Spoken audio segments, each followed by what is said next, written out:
Welcome back to our channel. Dear student, मैं देवेंद्र आपका इस चैनल द ऑनलाइन बस्ता में स्वागत करता हूं। स्टूडेंट, आज का वीडियो हमारा एनएमएमएस 2022 का सेट का सॉल्व रहने वाला है। इससे पहले कि हम शुरू करें, यदि आप चैनल पर नए हैं तो चैनल को अवश्य सब्सक्राइब करें। चलिए शुरू करते हैं। सबसे पहले हम देख लेते हैं कि ये हमारा सेट का पेपर रहने वाला है। जैसे कि मैं पिछले वीडियो में बता चुका था कि इसमें पूर्णांक 100 होगी और जो समय होगा वो भी 1 घंटे 20 मिनट का रहेगा। ठीक है, आपको ओएमआर पत्रक पे भरना होता है।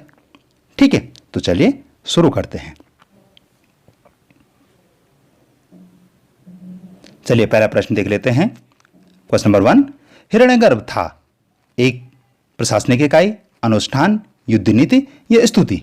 तो हिरण्यगर्भ क्या था? एक अनुष्ठान था। ये इसका बी इसका राइट आंसर रहेगा।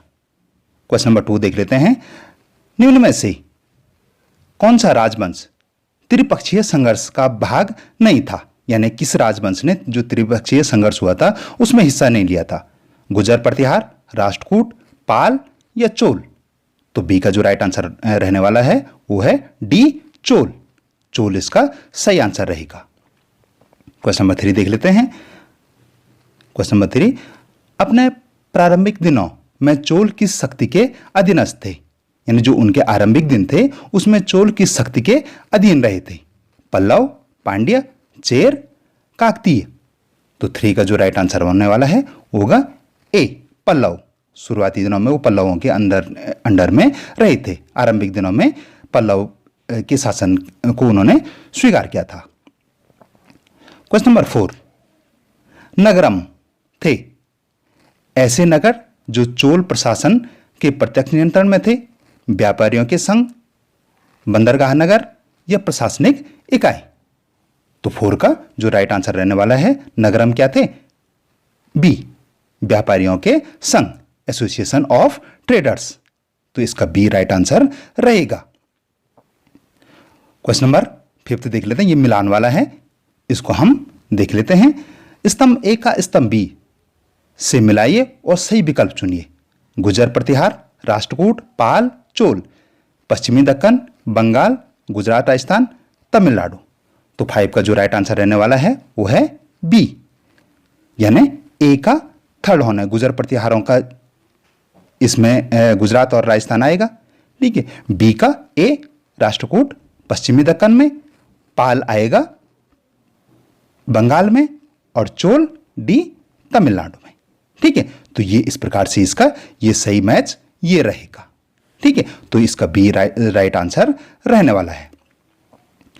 क्वेश्चन नंबर 6 देख लेते हैं। निम्न में से किस सुल्तान के प्रशासन के तत्व शेर शाह सूरी के प्रशासन में समाहित किए गए थे? बलबन, अलाउद्दीन खिलजी, मोहम्मद बिन तुगलक, सिकंदर लोदी। तो 6 का जो राइट आंसर रहने वाला है वो होगा बी, अलाउद्दीन खिलजी।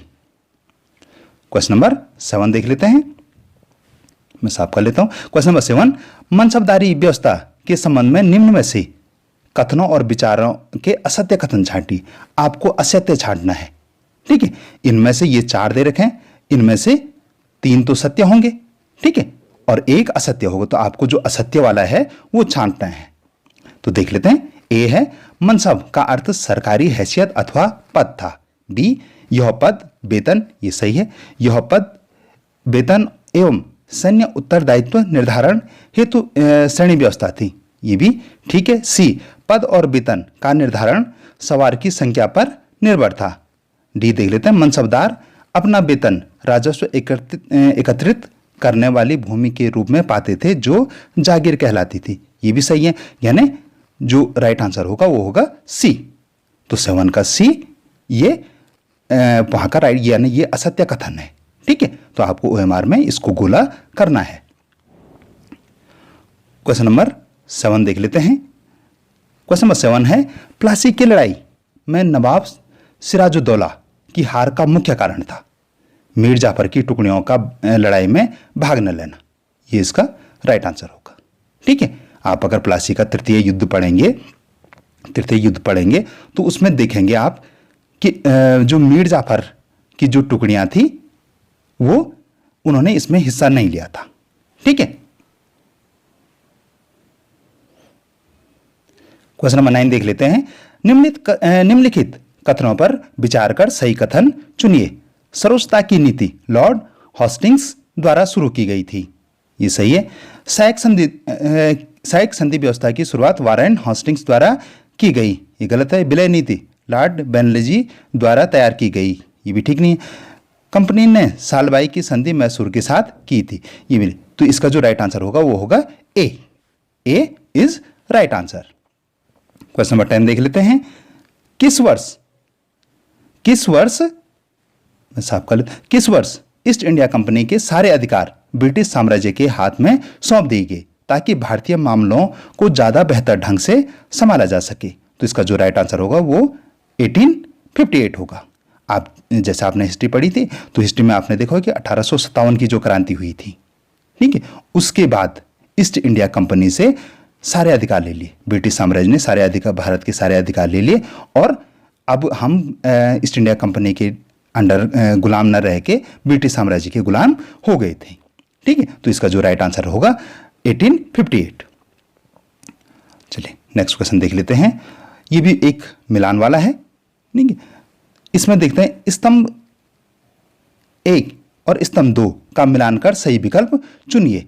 तो इसमें Rabindranath Tagore, Mahatma Gandhi, Thomas Macaulay, William Jones और इधर ये उनके कार्य दे रखे हैं। अंग्रेजी शिक्षा के विरुद्ध, प्राचीन संस्कृतियों के लिए सम्मान, प्राकृतिक परिवेश में शिक्षा और अंग्रेजी शिक्षा को प्रोत्साहन।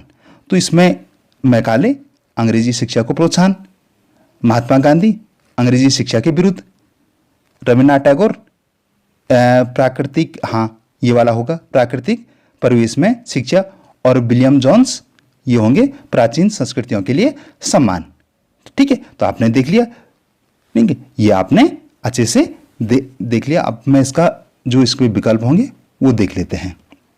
तो इसका जो अब तो आपको पता लग ही गया है, तो 11 का जो राइट आंसर रहने वाला है वो होगा बी, ठीक है, बी इसका राइट आंसर रहेगा। क्वेश्चन नंबर 12 देख लेते हैं। क्वेश्चन नंबर 12 है, चोल प्रशासन में किसानों की बस्तियां कहलाती थी नाडू, उर।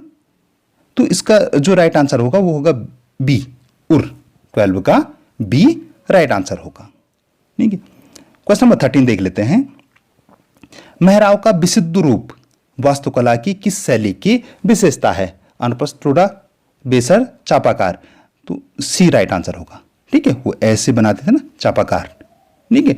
आप अगर अपनी किताब में देखेंगे तो बहुत सारे आपको ऐसे जो मेहराव हैं वो ऐसे मिल जाएंगे। तो ये चापाकार बनते थे उनके, ठीक है। मेहराव का विशुद्ध रूप क्या है?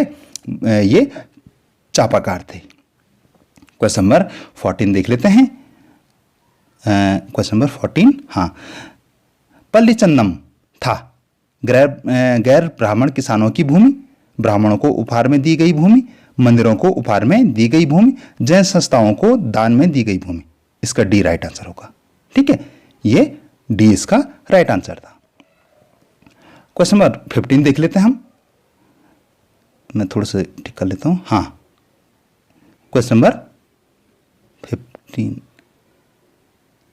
हाँ अब ठीक है। सार्वभौम वयस्क मताधिकार से तात्पर्य है केवल 18 वर्ष के ऊपर पुरुषों को वोट देना? नहीं। केवल 18 वर्ष से ऊपर महिलाओं को वोट देने का अधिकार? नहीं। केवल 18 वर्ष एवं उससे अधिक आयु के नागरिकों को वोट देने का अधिकार? केवल 21 वर्ष से अधिक आयु के नागरिकों को वोट देने का अधिकार। तो इसका जो राइट आंसर होगा वो होगा सी, ठीक है। 15 का सी राइट आंसर है। क्वेश्चन नंबर 16 देख लेते हैं। भारत में विदेशों से इलाज कराने हेतु आने वाले लोगों को कहा जाता है चिकित्सा रोगी, चिकित्सा समर्थक, चिकित्सा विरोधी, चिकित्सा पर्यटन। तो इनको कहा जाता है medical tourist. The people coming in India for treatment from abroad are called. तो उनको क्या कहा जाता है? मेडिकल टूरिस्ट या चिकित्सा पर्यटक। क्वेश्चन नंबर 17 हम देख लेते हैं। क्वेश्चन नंबर 17 देख लेते हैं। विधायक प्रतिनिधित्व करता है, यानी जो एमएलए हैं वो किसका रिप्रेजेंट करते हैं? जनता का, उच्च वर्ग का, मध्यम वर्ग का या निम्न वर्ग का? तो इसका जो राइट आंसर होगा वो होगा ए, जनता का। वो सभी वर्ग का प्रतिनिधित्व करते हैं, कोई एक वर्ग विशेष का नहीं, वो जनता का प्रतिनिधित्व करते हैं। क्वेश्चन नंबर 18, अमर जीवोन, ये जीवोन नामक आत्मकथा की लेखिका कौन है? गौरा देवी नहीं है, ममता बनर्जी नहीं, एनी बेसेंट नहीं, रामसुंदरी देवी है। इसका जो राइट आंसर होगा डी, रामसुंदरी देवी। क्वेश्चन नंबर 19 देख लेते हैं। सरकार की वह शक्ति जिसके अंतर्गत सरकार विचार या अभिव्यक्ति को प्रतिबंधित कर सकती है, प्रकाशित, सेंसरशिप, प्रसारण, सामाजिक विरोध। तो इसका जो राइट आंसर होगा बी, सेंसरशिप। ठीक है, इसका बी राइट आंसर रहने वाला है। क्वेश्चन नंबर 20, विदेशों में माल बेचने वाले व्यक्ति संस्था को कहा जाता है? निर्यातक, हाँ, उसको निर्यातक कहा जाता है। आयातक नहीं कहा जाता, उत्पादक नहीं, संग्राहक नहीं, उसको एक्सपोर्टर कहा जाता है। ठीक है, उसको निर्यातक कहा जाएगा। क्वेश्चन नंबर 21 साफ कर लेता हूं। हाँ, क्वेश्चन नंबर 21, धर्मनिरपेक्ष राज्य का अर्थ है राज्य का अपना कोई धर्म नहीं, राज्य का एक विशेष धर्म को बढ़ावा देना, राज्य द्वारा धार्मिक कार्यों पर रोक लगाना, राज्य द्वारा धर्म को राजसत्ता से मिलाना। नहीं, तो इसका जो राइट आंसर होगा ए होगा, a state has no religion its own. ठीक है, तो ए इसका राइट आंसर है। क्वेश्चन नंबर 22 देख लेते हैं। संसद द्वारा बनाए गए कानूनों का कानून लागू करने का, ये देख लेना, लागू करने का कार्य कौन करता है? ठीक है, तो कार्यपालिका, विधायिका, न्यायपालिका, जनता। तो इसको जो संसद कानून बनाती है तो उसको लागू कौन करता है? कार्यपालिका। और न्यायपालिका क्या करती है? उन कानूनों का संरक्षण करती है और ये भी देखती है कि वो कानून सही है या नहीं है। अगर नहीं है तो उसकी समीक्षा कर सकती है, कानून की समीक्षा करती है। ठीक है, और उस कानूनों का जो संसद ने कानून बनाया है उसका पालन करवाती है।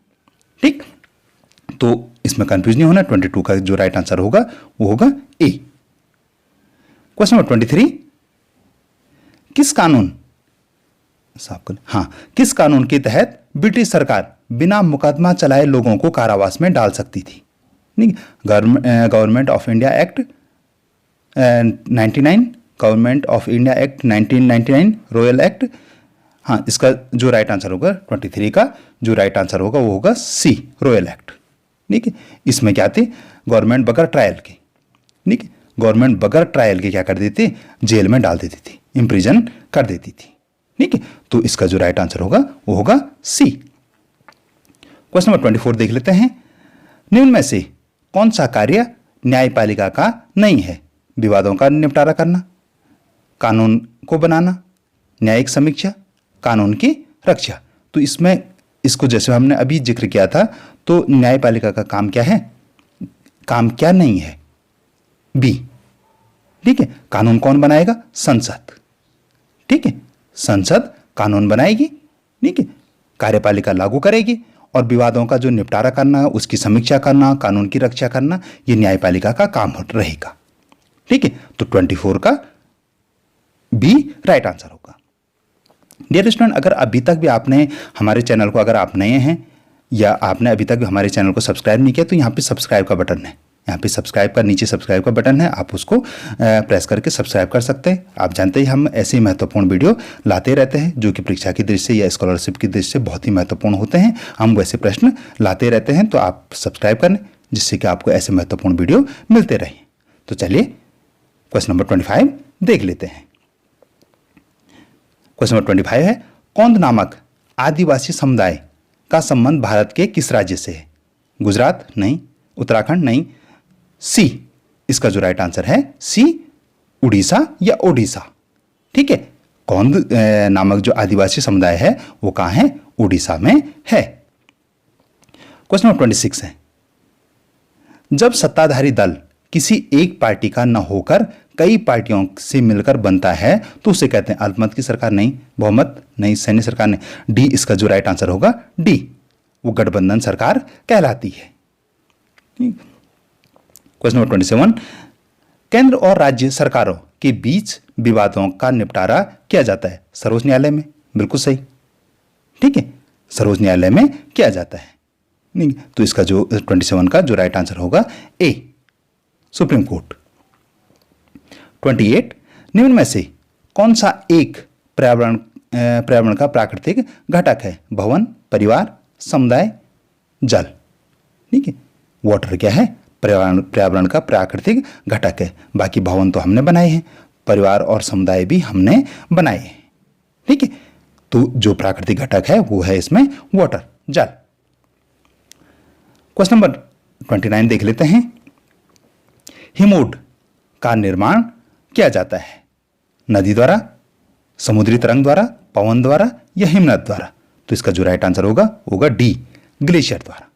ठीक है, ग्लेशियर से हिमोड बन जाते हैं। क्वेश्चन नंबर 30 देख लेते हैं। वायुमंडल की कौन सी परत हवाई जहाज उड़ाने के लिए आदर्श होती है? यानी जो वायुमंडल की परतें हैं, ठीक है, तो उसकी जो कौन सी परत है जिसमें हवाई जहाज के लिए आदर्श मॉडल है होती है? ठीक है, ideal for the flying aeroplane है। तो मध्यमंडल, समताप मंडल, क्षोभ मंडल, बहिर्मंडल। तो 30 का जो राइट आंसर होगा वो होगा बी, समताप मंडल। ठीक है, बी, समताप मंडल। क्वेश्चन नंबर 31 देख लेते हैं। निम्न में से कौन सी एक शीत जलधारा है? तो इसका जो राइट आंसर होगा वो होगा बी, लेब्राडोर। लेब्राडोर की जो जलधारा है वो शीत है और बाकी ये तीनों गर्म जलधाराएं हैं। क्वेश्चन नंबर 32 देख लेते हैं। स्तंभ ए का स्तंभ बी से मिलान कर सही विकल्प चुनिए। Pampas, downs, wild, prairie. Australia, Argentina, उत्तरी अमेरिका, दक्षिण अफ्रीका। तो इसका जो राइट आंसर रहेगा वो रहेगा ए। अब कैसे रहेगा चल देख लेते हैं। इसका जो राइट आंसर रहने वाला ए। अब देखिए, पैम्पास कहाँ है? अर्जेंटीना में। डाउन्स कहाँ है? ऑस्ट्रेलिया में। वाइल्ड कहाँ है? दक्षिण अफ्रीका में। और प्रेरी कहाँ है? उत्तरी अमेरिका में। तो इसलिए जो राइट आंसर रहेगा वो रहेगा ए। क्वेश्चन नंबर 33 देख लेते हैं। पर्यावरण की दृष्टि से कौन सी कृषि सर्वाधिक नुकसानदायक है? कर्तन और दहन कृषि, बगाती कृषि, गहन कृषि, व्यापारिक कृषि। तो इसका जो राइट आंसर रहेगा वो रहेगा ए, कर्तन और दहन कृषि। ठीक है। क्वेश्चन नंबर 34, सतत पोषणीय विकास का एक अच्छा उदाहरण है शहरों का असंतुलित विकास, वृक्षों का अत्यधिक कटान, वृहद वृक्षारोपण, प्राकृतिक संसाधनों का अत्यधिक दोहन। तो इसका जो राइट आंसर रहेगा वो होगा सी, मैसिव प्लांटेशन। ठीक है। क्वेश्चन नंबर नेक्स्ट देख लेते हैं। क्वेश्चन नंबर 35, निम्न में से कौन मृदा के निर्माण में सर्वाधिक महत्वपूर्ण भूमिका निभाती है? अपक्षय की प्रक्रिया, अपरदन की प्रक्रिया, गुरुत्वाकर्षण की प्रक्रिया या निक्षेपण की प्रक्रिया? तो इसका जो राइट आंसर रहने वाला है वो होगा ए, अपक्षय की प्रक्रिया, प्रोसेस ऑफ वेदरिंग। ये इसका राइट आंसर रहेगा। प्रश्न नंबर 36 देख लेते हैं। ये फिर से एक मिलान वाला प्रश्न हुआ। हम पूरा प्रश्न इकट्ठे देखने की कोशिश करते हैं। पहले प्रश्न पढ़ लें फिर आंसर देखेंगे। ठीक है। तो स्तंभ ए का स्तंभ बी से मिलान करना है आपको। विश्व में प्रथम ज्वारीय ऊर्जा स्टेशन केंद्र स्थापित किया गया। विश्व में प्रथम जल विद्युत ऊर्जा स्टेशन स्थापित किया गया। विश्व में सर्वाधिक श्रेष्ठ लौह अयस्क उत्पादक देश है और विश्व का सर्वाधिक बॉक्साइट उत्पादक देश है। तो बॉक्साइट उत्पादक तो ऑस्ट्रेलिया में होता है। ठीक है। सर्वाधिक श्रेष्ठ लोहा ब्राजील में होता है। विश्व में ज्वारीय फ्रांस में हुआ और विश्व में प्रथम जल स्टेशन नॉर्वे में हुआ। ठीक है। तो इसका 36 का जो राइट आंसर देख लेते हैं वो है क्या? ऐसे ही है। तो 36 का ए राइट आंसर है। ठीक है। 36 का ए राइट आंसर है। ठीक, तो आपने ये देख लिया। क्वेश्चन नंबर 37 देख लेते हैं। कपास से निर्मित सूती वस्त्र कौन सी आर्थिक क्रिया के अंतर्गत आएगा? द्वितीय आर्थिक क्रियाएं, चतुर्थ आर्थिक क्रियाएं, तृतीय आर्थिक क्रियाएं या प्राथमिक आर्थिक क्रियाएं? तो इसका जो राइट आंसर रहेगा वो रहेगा ए, द्वितीयक आर्थिक क्रियाएं। क्वेश्चन नंबर 38 देख लेते हैं। रेगिस्तानी क्षेत्रों में दैनिक ताप में अंतर होता है, एक समान, कम, अधिक या उपयुक्त में से कोई नहीं। तो 38 का जो राइट आंसर रहेगा वो होगा सी, मोर। ठीक है। दिन का तापमान बहुत अधिक रहता है, रात बहुत ज्यादा ठंडी रहती, तो इसलिए जो दैनिक तापमान में अंतर रहता है वो बहुत ज्यादा रहता है। क्वेश्चन नंबर 39, संसाधनों का सावधानीपूर्वक उपयोग करना तथा उन्हें नवीनीकरण के लिए समय देना कहलाता है। संसाधन निरूपण, संसाधन विलक्षण, संसाधन संरक्षण, संसाधन परीक्षण। तो इसका जो 39 का जो राइट आंसर रहेगा वो रहेगा सी, रिसोर्स कंजर्वेशन। ठीक है, सी इसका राइट आंसर रहने वाला है। क्वेश्चन नंबर 30, अत्यधिक वाष्पीकरण एवं शुष्कता वाले प्रदेशों में सिंचाई का सर्वाधिक उपयुक्त साधन है। नहरें, जलकूप, तालाब, ड्रिप सिंचाई। तो ये डी रहेगा, ड्रिप इरिगेशन। ठीक है, तो डियर स्टूडेंट ये आपके 40 क्वेश्चन पूरे हुए जो कि एसएसटी से थे। ठीक है, एसएसटी थे। अब इसके बाद के जो 20 क्वेश्चन होंगे वो मैथ से होंगे। ठीक है, तो चलिए देख लेते हैं। क्वेश्चन नंबर 21 देख लेते हैं। 83 का स्क्वायर माइनस 17 का स्क्वायर का मान होगा। तो आप इसको आसानी से कर सकते हैं। 83 मल्टीप्लाई बाई 83 बराबर कितना आता है, और फिर 17 मल्टीप्लाई बाई 17 कितना आएगा, और इनमें से इसको घटा देंगे।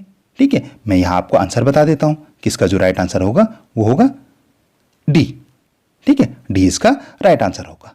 आप इस सवाल को करके कमेंट सेक्शन में बताएंगे कि 83 मल्टीप्लाई बाई 83 का कितना होता है, यानी 83 का स्क्वायर कितना होता है। ठीक है, तो इसका जो राइट आंसर 41 का जो राइट आंसर रहेगा वो रहेगा डी। चलिए क्वेश्चन नंबर 42 देख लेते हैं। आंकड़ों 42, 53, 25, 36, 61, 89, 77 का माध्यक होगा। आपको इसका क्या निकालना था, मीडियन निकालना था, माध्यक निकालना था। ठीक है, तो इसमें आप क्या लगाते हैं, आप इनको क्रम से लगाएंगे। सबसे पहले क्या आएगा 25। ठीक है, पहले मैं साफ कर लेता हूं।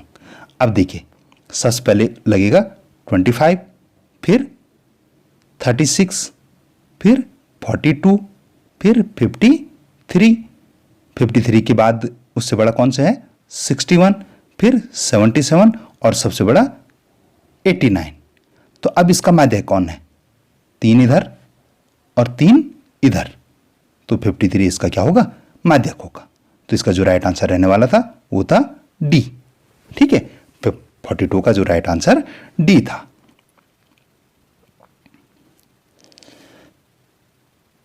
प्रश्न क्या 43 देख लेते हैं। पाई चार्ट में वृत्त के केंद्र पर आंतरिक संपूर्ण कोण का मान होता है। तो इसका जो राइट आंसर होगा सी, 360 डिग्री। ठीक है, क्वेश्चन नंबर 44 देख लेते हैं। मैं साफ कर लेता हूं। हाँ, क्वेश्चन नंबर 44 देख लेते हैं। अंग्रेजी वर्णमाला के स्वर वोवल्स चुनने की प्रायिकता होगी। तो सबसे पहले वोवल्स कितने होते हैं 5, और टोटल जो शब्द हैं अंग्रेजी भाषा में जो टोटल शब्द हैं वो 26। तो इसकी जो प्रायिकता होगी वो होगी ए, 5/26, 5/26 इसका राइट आंसर होगा। ठीक है, चलिए क्वेश्चन नंबर 45 देख लेते हैं। मैं इसको कंप्लीट कर ले। हाँ, अब ठीक है, क्वेश्चन नंबर 45 देख लेते हैं। 15 प्रश्नों वाले एक कक्षा परीक्षा के प्रत्येक सही उत्तर पर कितने प्रश्न हैं, आप ये ध्यान रखेंगे 15 क्वेश्चन है। ठीक है, प्रत्येक सही उत्तर पर 5 अंक दिए जाते हैं और गलत उत्तर पर 3 मार्क्स काट दिए जाते हैं। टोटल नंबर ऑफ क्वेश्चन कितने हैं 15, सही मार्क्स पे 5 मार्क्स और गलत पे 3 मार्क्स को कट कर देते हैं। मोहन सभी प्रश्न हल करता है। ठीक है, तो यदि उसके 11 प्रश्न सही हैं, ठीक, उसने सारे प्रश्न हल कर दिए लेकिन सही कितने हुए 11 ही प्रश्न हुए, तो उसके कुल कितने मार्क्स, उसको कितने अंक प्राप्त हुए। ठीक है, तो चलो मैं पहले साफ कर लेता हूँ फिर देखते हैं। तो मोहन ने जो टोटल किए थे प्रश्न सॉल्व किए थे वो तो पूरे 15 किए थे। कितने सही हुए, तो 11 सही हुए। तो 11 5 जा 11 5 55। ठीक है, ठीक, कितने गलत हुए टोटल, यानी 4 हैं, तो 11 5 11 4 15 टोटल प्रश्न हो गए, और 4 गलत हुए उसके, तो कितने कटेंगे 12 नंबर, 4 दिया 12। अब इसमें से घटा देंगे, 5 में से 2 गया 3 और 5 में से 1 गया 4, 43। तो इसका जो राइट आंसर होगा सी, यानी उसके जो टोटल मार्क्स उसको मिले वो मिले 43। ठीक है, आई होप कि आपको समझ में आ गया होगा। चलिए नेक्स्ट क्वेश्चन देख लेते हैं 46। ये प्रश्न आप स्वयं करेंगे, इजी सा है, मल्टीप्लाई करना है। ठीक है, दशमलव का स्थान का ध्यान रखना है और आपको मल्टीप्लाई करना है। तो मैं इसका सीधे सीधे आंसर बता देता हूं आपको। 46 का जो राइट आंसर होगा वो होगा ए। ठीक है, 46 का जो राइट आंसर है वो ए है। क्वेश्चन नंबर 47 है, इसमें आपको टी का मान निकालना है। ठीक है, तो 47 का जो राइट आंसर होगा वो होगा बी, 550, 550।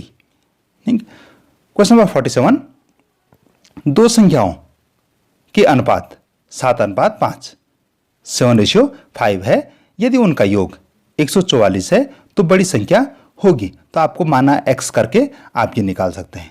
तो 48 का जो राइट आंसर होगा वो होगा सी, 84। ठीक, 84 होगा।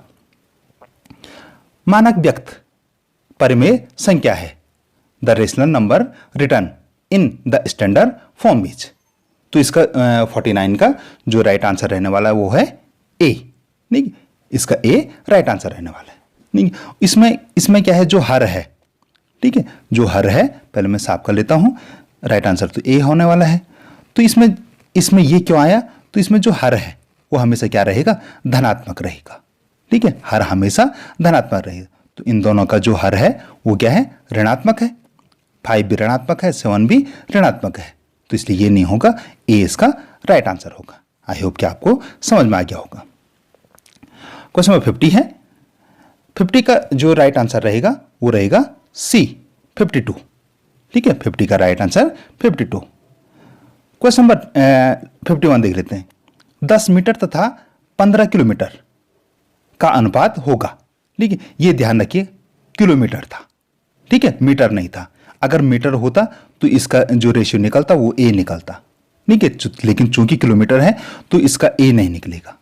ठीक है, ए गलत हो जाएगा। आपको सबसे पहले इसको मीटर में कन्वर्ट करना। तो 1 मीटर बराबर 1000 मीटर और 15 किलोमीटर नहीं, सॉरी, 1 किलोमीटर बराबर 1000 मीटर।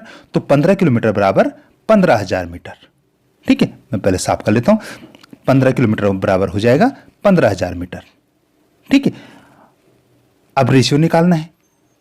तो ये कटा, ये कटा, तो ये राइट आंसर क्या होगा, सी, 1:1500 या 1:1500, 1500। तो इसका जो सी वाला राइट आंसर रहने वाला है। जो बाई मिस्टेक मुंह से निकल गया था, तो ये क्या होगा, 1 किलोमीटर बराबर 1000 मीटर। ठीक है, और उसको 15 से गुणा करेंगे तो ये 15000 मीटर। फिर ये जीरो काट के ये जीरो कटा, तो ये रेशियो सी वाला आंसर सही होगा। ठीक है, चलिए क्वेश्चन नंबर 52 देख लेते हैं। तो क्वेश्चन नंबर 52 का मैं आपको राइट आंसर बताता हूँ, इसको आप स्वयं करेंगे। ठीक है, आपको अर्धवृत्ताकार यानी अर्धवृत्ताकार तस्वीर का परिमाप निकालना है। ठीक है, इसका परिमाप निकालना है आपको। तो 52 का जो राइट आंसर है वो होगा बी, 72 सेंटीमीटर। अर्धवृत्त है, उसका परिमाप आपको निकालना है। ये अर्धवृत्त, ठीक है, पहले वृत्त का परिमाप और अर्धवृत्त का परिमाप। आप ये जो सेमी सर्कुलर है इसके जो सूत्र हैं आप उनको फॉलो करके ये इसका ये राइट आंसर आएगा। क्वेश्चन नंबर 53 देख लेते हैं। ये बहुत ईजी है। नहीं, जैसे इसका मान 225 निकला तो वैसे इनका पहले निकालना। 2 का 2 × 2 × 2 करके, फिर 4 × 4 × 4, फिर 6 मल्टीप्लाई, फिर लास्ट में 10 × 10 किया। जितना भी उनका आया उसके बाद योग किया। तो मैं आपको योग बता देता हूँ। 53 का जो राइट आंसर होगा वो होगा बी। ठीक है, क्वेश्चन नंबर 54, यदि किसी कोण का संपूरक कोण 102 डिग्री है, 102 डिग्री है, तो इस कोण का पूरा कोण होगा। तो 54 का जो राइट आंसर रहेगा वो रहेगा बी, 12 डिग्री। ठीक है, क्वेश्चन नंबर 55, सर्वांग समता की किस कसौटी से संलग्न चित्र में दिए गए त्रिभुज सर्वांग सम है। तो इसका जो राइट आंसर होगा वो होगा बी, एसएसएस के हिसाब से। ठीक है, क्वेश्चन नंबर 56, 20 मीटर व 12 मीटर ऊंचाई वाले 2 खंभे भूमि पर सीधे खड़े हैं। यदि उनके आधारों के बीच की दूरी 6 मीटर है तो खंभों के शिखर के बीच की दूरी होगी। ठीक है, इसमें सीधे सीधे पाइथागोरस प्रमेय लग जाएगी। ठीक है, मैंने जो इससे पहले भी एनएमएस के जो वीडियो सॉल्व किए थे, पुराने पेपर सॉल्व किए थे, ठीक है, वो चाहे 20 वाले होंगे, 21 वाले होंगे या एनटीएससी का जो पेपर सॉल्व किया था, उसमें मैंने इन ऐसे प्रश्नों का विस्तार रूप से वर्णन किया है। ठीक है, उसको अच्छे से समझाया है। अगर आपको ये प्रश्न समझना है तो आप उन वीडियो को देख सकते हैं। मैं यहाँ पे आपको सिर्फ आइडिया देता हूँ। पहला जो खंबा होगा वो होगा 20 मीटर। ठीक है, जो खंबा रहेगा वो रहेगा 20 मीटर। ठीक है, जो आधार के बीच की दूरी है, यानी जो आधार होगा वो होगा 6 मीटर, ये रहेगा 20 मीटर। ठीक है, दूसरा खंबा रहेगा 12 मीटर। ठीक है, अब इसके बीच की जो 20 में से 12 घटाएंगे तो 8 मीटर। ठीक है, अब इसको आपको जोड़ना है, आपको यानी इसका कर्ण निकालना है। ठीक है, समझ में? अगर आप देखेंगे तो 20 में से 12 घटाएंगे तो 8 मीटर, ये भुजा 8 हो जाएगी, 8 मीटर हो जाएगी। ये भुजा 6 मीटर रहेगी। अब आपको कर्ण निकालना है। ठीक है, तो आप इस पे पाइथागोरस के प्रमेय को अप्लाई कीजिए, आपका आंसर आ जाएगा। तो 56 का जो राइट आंसर होगा वो होगा डी। ठीक है, ये भुजा 10 मीटर होगी, यानी इस खंबे के इस शीर्ष से इस शीर्ष के बीच की दूरी 10 मीटर रहेगी।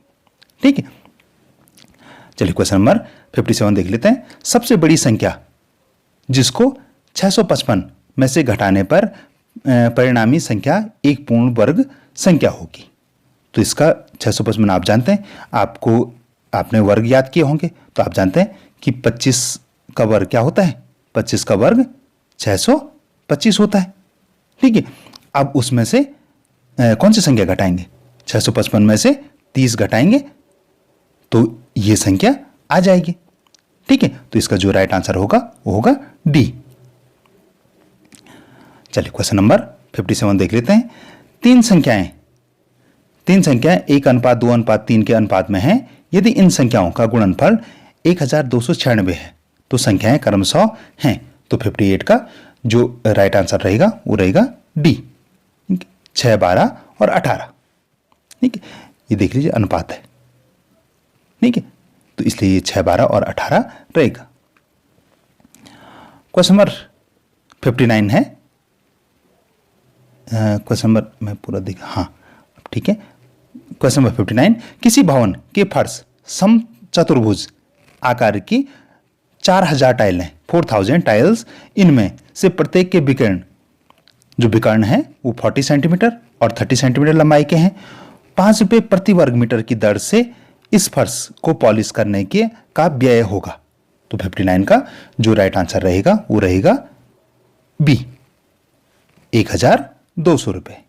ठीक। क्वेश्चन नंबर 60, त्रिभुज ABC में जो कोण रहेगा बी 90 डिग्री का रहेगा, तो BD और B को सम द्विभाजित करता है। ठीक, और BD AC, तो जो ये परपेंडिकुलर है AC, तो A का मान होगा। ठीक, तो इसका एक कोण 90 डिग्री का। आप जानते हैं कि त्रिभुज के तीनों अंतःकोणों का योग कितना होता है? 180 डिग्री, और ये समद्विभाजित है। नहीं, तो दो कोण क्या होंगे? एक 90 अंश का, तो दो बराबर कोण है, तो ये राइट आंसर होगा। ठीक है, दो कोण 45-45 अंश के रहेंगे। नहीं, तो ये हमारा यहां पे से गणित खत्म हो गया। अब यहां से जो 40 क्वेश्चन है वो फिर साइंस के रहेंगे।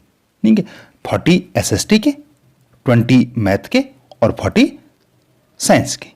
ठीक है, तो चलिए क्वेश्चन नंबर 46 देख लेना। रेशम का रेशा निर्मित होता है कार्बोहाइड्रेट से, प्रोटीन से, वसा से, कार्बोहाइड्रेट और प्रोटीन से। तो 61 का जो राइट आंसर रहेगा वो रहेगा बी।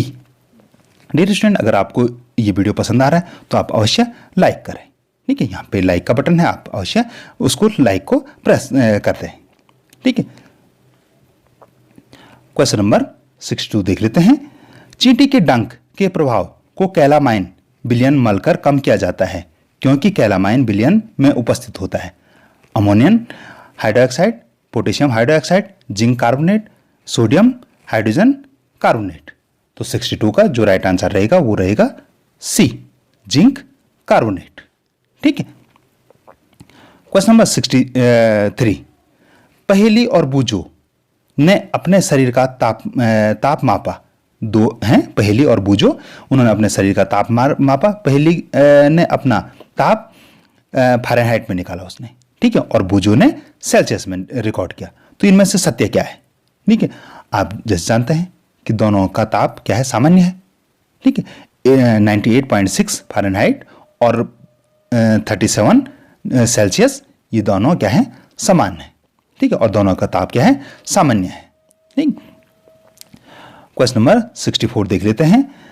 निम्न में से किस पदार्थ के जोड़े में अम्ल उपस्थित है? अंगूर, चूने का पानी, सिरका, साबुन, दही, मिल्क ऑफ, मैग्नीशिया, दही, सिरका। तो इसका जो राइट आंसर होगा वो होगा डी, ठीक, कर्ड और विनेगर में। क्वेश्चन नंबर 65 है। निम्न में से कौन सा पदार्थ पॉलीमर से निर्मित है? तो स्टेनलेस स्टील नहीं, जल नहीं, बाल, तांबे का तार। तो इसका जो राइट आंसर है वो है सी, बाल। जो हमारे हेयर हैं वो किसके होते हैं? पॉलीमर के होते हैं। क्वेश्चन नंबर 66 देख लेते हैं। मैं इसको क्वेश्चन नंबर थोड़ा सा एडजस्ट कर लेता हूँ। अब ठीक है। स्टेनलेस स्टील के बर्तनों के तल प्राय तांबे के होते हैं, इसका कारण क्या है? आप अपने किचन में देख सकते हैं, जो स्टेनलेस स्टील के बर्तन हैं आपके पास, उनके नीचे तांबा लगा है। तो ये क्यों होते हैं? तांबे की तली बर्तन को टिकाऊ बनाती है? नहीं। बर्तन रंग बिरंगा दिखाई देता है? नहीं। स्टेनलेस स्टील के अपेक्षा तांबा ऊष्मा का अच्छा चालक है। तो इसका जो राइट आंसर होगा वो होगा सी, ठीक है।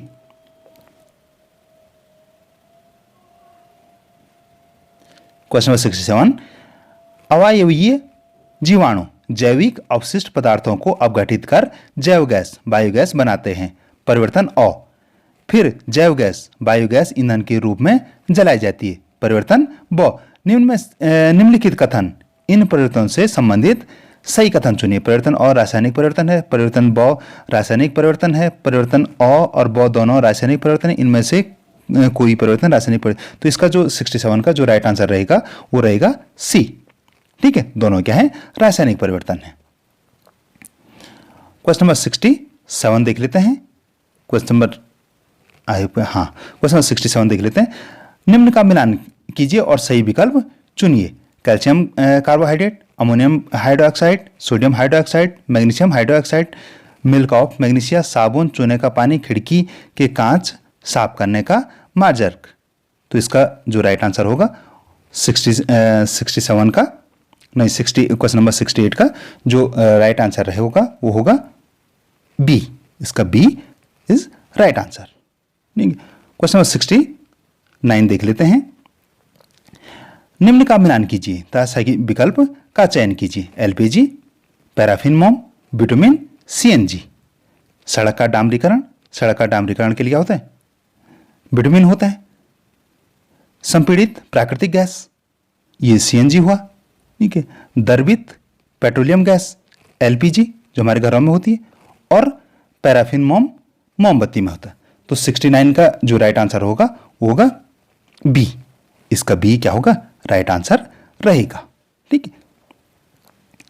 क्वेश्चन नंबर 70 देख लेते हैं। क्वेश्चन नंबर 70, ठीक है। जब जस्ते के दानों को कॉपर सल्फेट विलयन में कुछ समय के लिए डाला जाता है तो कॉपर सल्फेट विलयन का नीला रंग विलुप्त हो जाता है तथा लाल रंग का पाउडर सदृश पदार्थ तली में जमा हो जाता है। तो यह अभिक्रिया एक उदाहरण है। तो 70 का जो राइट आंसर है वो है बी, विस्थापन अभिक्रिया, ठीक है। तो इसका बी राइट आंसर होगा 70 का। चलिए क्वेश्चन नंबर 71 देख लेते हैं। कार्बन डाइऑक्साइड CO2 एवं चूने का पानी CaHO2 अभिक्रिया करके बनाते हैं।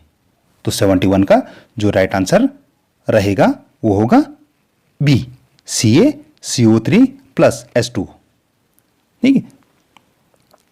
Question number 72। निम्न में से कौन सी धातु का युग्म है? सोना, कार्बन, प्लास्टिक, रबड़, हीरा, चांदी, तांबा, पारा। तो इसका जो राइट आंसर ये रहेगा तांबा, कॉपर, मरकरी।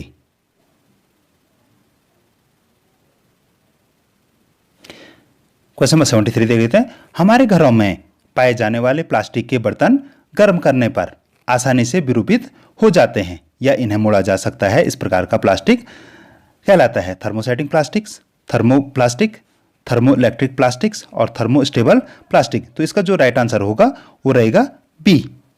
ठीक है, क्वेश्चन नंबर 74 देख लेते हैं। जैविक खाद उर्वरकों से बेहतर होती है क्योंकि ये मृदा में अधिक ह्यूमस संचित करती है, मृदा संरचना को सुधारती है, खेतों में तैयार की जा सकती है, उपयुक्त सभी। तो इसका जो राइट आंसर रहेगा वो रहेगा डी, उपयुक्त सभी। क्वेश्चन नंबर 75, निम्नलिखित में से कौन सा कथन असत्य है? हरित लवक पादप कोशिका में पाए जाते हैं। केंद्रक एक कोशिकांग है। जंतु कोशिका में एक बड़ी केंद्रक रिक्तिका होती है। कोशिका झिल्ली से घिरी होती है। तो 75 का जो असत्य है वो है सी। ठीक है, बाकी ये सारे कथन सत्य हैं। क्वेश्चन नंबर 76 देख लेते हैं। क्वेश्चन नंबर 76, कुछ कवक ऐसे माइकोराइजा वृक्षों की जड़ों में रहते हैं। जो माइकोराइजा जो वृक्षों की जड़ों में रहते हैं, वृक्ष कवक को पोषण प्रदान करते हैं, बदले में उन्हें जल और पोषक तत्वों के अवशोषण में सहायता मिलती है। इस प्रकार का संबंध है। तो 76 का जो राइट आंसर रहेगा वो होगा डी, सहजीविता का। ठीक है, क्वेश्चन नंबर 77, रेशों को ऊन में परिवर्तित करने का सही क्रम है। तो 77 का जो राइट आंसर रहेगा, 77 का राइट आंसर सी, ऊन की कटाई, अयमार्जन, छटाई, बर की छटाई, रंगाई और रीलिंग। ठीक है, तो सी इसका राइट आंसर रहेगा। क्वेश्चन नंबर 78, उच्छ्वसित वायु में ऑक्सीजन एवं कार्बन डाइऑक्साइड का प्रतिशत होता है, यानी जो हम सांस छोड़ते हैं, एक्सहेल, इनहेल नहीं, एक्सहेल, जब सांस छोड़ते हैं तो उसमें ऑक्सीजन एवं कार्बन डाइऑक्साइड का प्रतिशत क्या रहता है? तो 78 का जो राइट आंसर रहेगा वो रहेगा डी। ठीक है, समझ रहे? जब लेते हैं तब ये, और जब छोड़ते हैं तब ये हो जाता है। ठीक, क्वेश्चन नंबर अब नेक्स्ट देख लेते हैं। क्वेश्चन नंबर 79, निम्नलिखित कथनों में सही चुनिए। मैं थोड़ा एडजस्ट कर लेता हूं इसको। हाँ, अब ठीक है। निम्नलिखित कथनों में सही कथन चुनिए। पौधों में प्रकाश संश्लेषण केवल दिन में जबकि श्वसन केवल रात्रि में होता है। अत्यधिक व्यायाम करने के दौरान व्यक्ति की श्वसन दर कम धीमी हो जाती है। यीस्ट अवयवी श्वसन द्वारा ग्लूकोज अल्कोहल का निर्माण करते हैं। तिलचट्टों के श्वसन के लिए फेफड़े होते हैं। तो 79 का जो राइट आंसर होगा वो होगा सी। ठीक है, क्वेश्चन नंबर 80, मछली मुख्यतः अपने नाइट्रोजनीय अवशिष्ट पदार्थों का निम्न रूप से उत्सर्जन करती है। तो इसका जो राइट आंसर रहेगा वो रहेगा बी। ठीक है, क्वेश्चन नंबर 81, सरसों के पुष्प में 4 बाह्य दल, 4 दल, 6 पुंकेश्वर एवं 1 स्त्री केसर होते हैं। तो यह पुष्प है। तो 81 का जो राइट आंसर होगा वो होगा ए, द्विलिंगी, बाइसेक्सुअल। ठीक है, क्वेश्चन नंबर 82, ब्रायो फिल्म्स की पत्ती के किनारे की गर्त में स्थित कलिकाएं यदि आर्द्र मृदा पर गिर जाए तो प्रत्येक कलिका एक नए पौधे को जन्म देती, यह कहलाता है। तो 82 का जो राइट आंसर होगा वो होगा सी, कायिकी प्रबंधन। ठीक, 83, निम्न में से किसमें वाल्व होते हैं जो रक्त को केवल हृदय की ओर प्रभावित करते हैं? तो 83 का राइट आंसर, ये तो खैर आपको पता लग ही गया है। 83 का जो राइट आंसर है वो है बी, हृदय की ओर प्रभावित करते हैं। और हृदय से जो बाहर की ओर जाते हैं वो धमनियां। ठीक है, 84, निम्न में से कौन सा रोग वायरस जनित है, यानी वायरल होता है? तो इसमें डेंगू बुखार। ठीक है, ये वायरल है। क्वेश्चन नंबर 85, वन्य जीव जंतुओं के लिए आरक्षित क्षेत्र जहां वे स्वतंत्र रूप से आवास करते हैं तथा प्राकृतिक संसाधनों का उपयोग करते हैं कहलाता है। ये क्या कहलाता है? ये कहलाता है राष्ट्रीय उद्यान। ठीक है, 85 का नेशनल पार्क। क्वेश्चन 86 देख लेते हैं। क्वेश्चन नंबर 86 देख लेते हैं। निम्न में से किस तत्व की जल में कमी होने के कारण टैडपोल वयस्क मेंढक में परिवर्धित नहीं होता है। तो इसका जो राइट आंसर होगा 86 का जो राइट आंसर रहेगा वो रहेगा बी, आयोडीन की कमी से। ठीक, वो टैडपोल ही रहते हैं, वो मेंढक नहीं बन पाते हैं। ठीक, फिर से ये मिलान वाला आ गया इसमें। हाँ, ये मिलान वाला है 87। मैं इसको थोड़ा एडजस्ट कर लेता हूँ। हाँ, कॉलम ए का कॉलम बी से मिलान कर सही विकल्प चुनिए। नींबू कैंकर, हेपेटाइटिस ए, गेहूं की रस्ट और मलेरिया। प्रोटोजोआ, कवक, जीवाणु, वायरस। तो 87 का जो राइट आंसर रहेगा वो रहेगा सी। हाँ, सी करेक्ट, इसका करेक्ट आंसर सी रहेगा। ठीक है, ए का क्या रहेगा? जो ए है मलेरिया होता है प्रोटोजोआ से। ठीक है, बी कवक रहता है, जो कवक रहता है वो इसमें रहता है। ठीक है, और तो ये सी वाला इसका जो सही रहेगा। ठीक है, ए का सी का हो जाए नींबू कैंकर, और वायरस किससे होता है? हेपेटाइटिस ए से। ठीक है, तो सी इसका राइट आंसर रहेगा। ठीक, चलिए क्वेश्चन नंबर 88 देख लेते हैं हम। बल तथा वेग का गुणनफल कहलाता है। तो 88 का जो राइट आंसर रहने वाला है वो रहेगा बी, शक्ति, पावर। Question number 89। एक इमारत की छत से एक पत्थर गिराया जाता है। पत्थर को जमीन में पहुंचने में 4 सेकंड लगते हैं, तो इमारत की ऊंचाई होगी। तो 89 का जो राइट आंसर होगा वो होगा सी, 78.4 मीटर। ठीक, तो ये फॉर्मूला दे रखा है, आप इसको अप्लाई करके कर सकते हैं। हाँ, क्वेश्चन नंबर 90 है, दिए गए चित्र में परावर्तन कोण का मान होगा। ठीक है, तो इसका ये 25 डिग्री है तो इधर जाएगा। तो 90 का क्या होगा?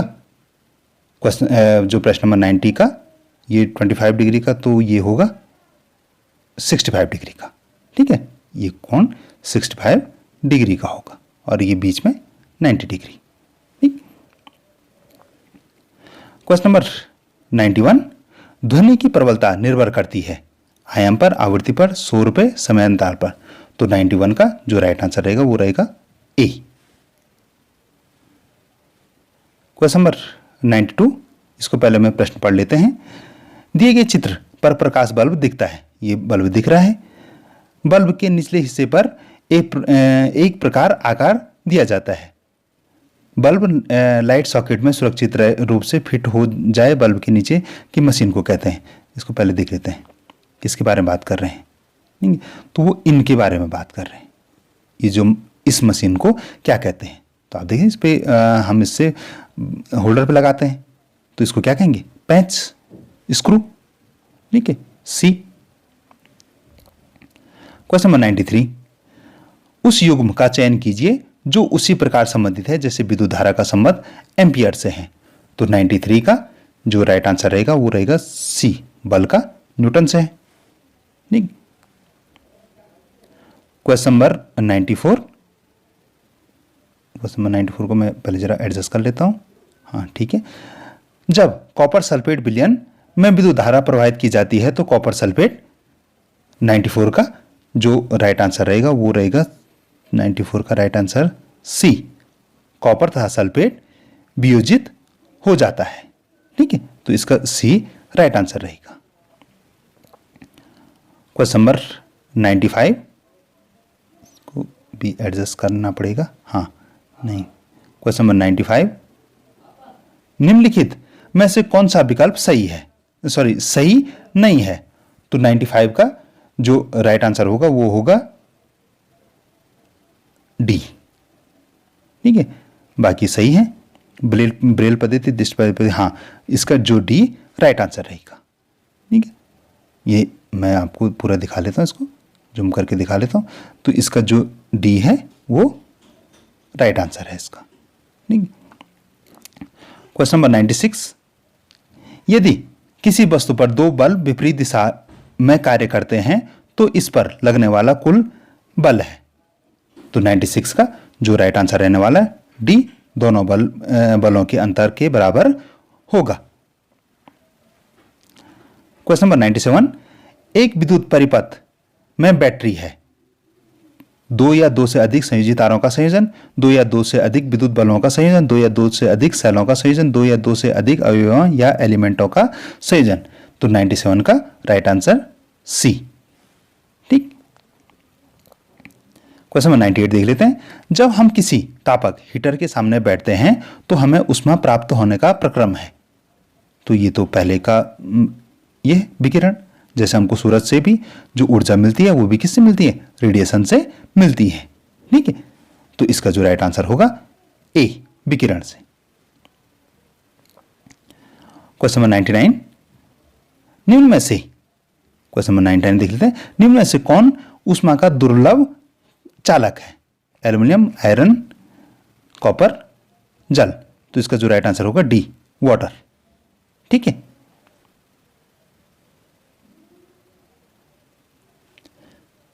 चलिए आज का अंतिम प्रश्न देख लेते हैं, 100 वाला। निम्न में से कौन दूर की वस्तुओं या नजदीक की वस्तुओं को देखने के लिए आंख की आवश्यकता के अनुसार नेत्र लेंस की फोकस दूरी बदल सकता है? तो इसका जो राइट आंसर होगा सी, पक्षमाव पेशी या सिलेरी मसल्स। तो इसका सी राइट आंसर होगा। ठीक है, तो डियर स्टूडेंट, ये था हमारा आज का वीडियो। आपके कितने मार्क्स आ रहे हैं ये आप कमेंट सेक्शन में अवश्य बताएं। अगर अभी तक भी आपने अगर चैनल को सब्सक्राइब नहीं किया तो आप चैनल को सब्सक्राइब कर लें, वीडियो को लाइक करें और अपने दोस्तों से भी शेयर करें। आपको बहुत बहुत शुभकामनाएं, आपका पेपर बहुत अच्छा हो। धन्यवाद।